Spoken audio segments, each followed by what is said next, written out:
Imagine a world without color. A world without your favorite fruits, without coffee, without chocolate. It might sound like a scene from a dystopian movie, but this could be our reality if we lose one of our planet's tiniest, most hardworking creatures, the bee. Today, we're going on a journey to understand just how crucial these fuzzy little insects are to our very existence, and what a world without them would truly look like. It's a story that affects every single one of us, right down to the food on our plates. So, what's the big deal about bees? Well, they are the world's most important pollinators. Think of them as nature's delivery service. As they buzz from flower to flower, sipping nectar, they carry pollen from one plant to another. This simple act is what allows plants to reproduce, to create the fruits, vegetables, and seeds that form the foundation of our food system. Let's put this into perspective. About 1/3 of the food we eat every day relies on pollinators like bees. That's 1 in every 3 bites. Take a look at your breakfast. That apple you're slicing? Pollinated. The almonds in your granola? Pollinated. That cup of coffee that gets you going in the morning? You guessed it, pollinated. From berries and melons to cucumbers and avocados, our diets would become incredibly bland and far less nutritious without bees. It's not just about fruits and veggies either. Bees are vital for crops like alfalfa, which is fed to dairy cows. So less bees could mean less milk, cheese, and yogurt. They also pollinate cotton, which means the clothes we wear are connected to them too. But the problem is, bees are in trouble.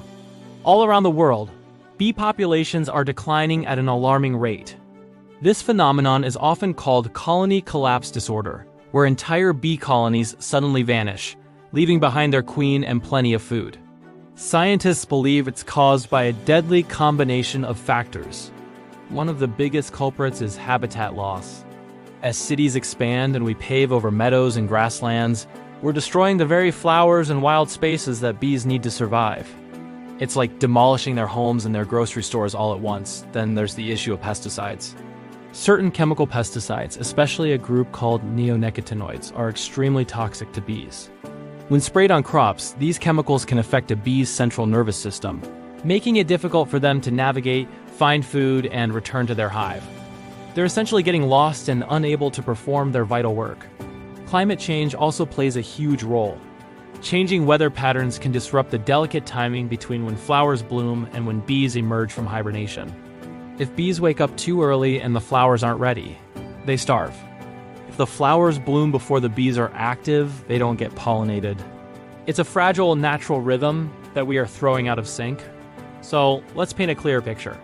What happens if the bees disappear completely? First, our food supply would be hit hard. The variety of foods available in supermarkets would shrink dramatically. The produce aisles, once vibrant with colors, would look empty and gray. The foods we take for granted would become expensive luxuries. Imagine strawberries costing 10 times what they do now. This would lead to widespread food shortages and malnutrition, especially in developing countries that rely heavily on agriculture. Farmers would struggle to grow their crops, leading to economic collapse in rural communities. The cost of manual pollination, which involves humans painstakingly transferring pollen with tiny brushes, is astronomical and simply not a viable long-term solution on a global scale. But the impact goes far beyond our dinner plates. Bees are what we call a keystone species. This means they are an organism that helps hold an entire ecosystem together. Without them, the system would start to fall apart. Many wild plants depend on bees for pollination. Without bees, these plants would die out. This would then affect the animals that eat those plants and then the predators that eat those animals. It's a domino effect that could lead to a massive loss of biodiversity. Our beautiful forests, meadows, and wild landscapes would lose their vibrancy and health. The world would become less beautiful, less diverse, and a much harder place to live. It's a bleak picture, but it's not too late to change the ending. There is still hope, and the power to make a difference is in our hands. So, what can we do? You don't have to be a beekeeper or a scientist to be a hero for the bees. It starts right in your own backyard, balcony, or even a window box. Plant bee-friendly flowers. Bees love plants like lavender, sunflowers, poppies, and clover. Providing them with a safe source of nectar and pollen is one of the best ways to help. Make sure to choose native plants as they are best suited for local bee populations. Another simple step is to avoid using pesticides and herbicides in your garden. Opt for natural, organic pest control methods instead. When you go shopping, support local, organic farmers. Their farming practices are often much more sustainable and friendlier to pollinators. Buying local honey is another great way to support beekeepers who are working hard to maintain healthy bee colonies. You can also create a bee bath. It's as simple as filling a shallow dish with clean water and adding some pebbles or marbles for the bees to land on. This gives them a safe place to drink without drowning. And finally, spread the word. Talk to your friends, family, and neighbors about the importance of bees. Share what you've learned. The more people who understand the problem, the more people there will be to join the solution. Our collective actions, no matter how small they seem, can create a huge positive ripple effect.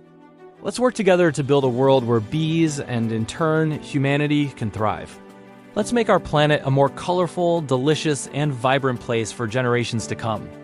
The bees are sending out an SOS, and it's time for us to answer the call. Thank you so much for watching. If you found this video helpful, please give it a thumbs up, subscribe to the channel for more content like this, and hit that notification bell so you don't miss an update. What are you doing to help the bees? Let me know in the comments below. See you next time.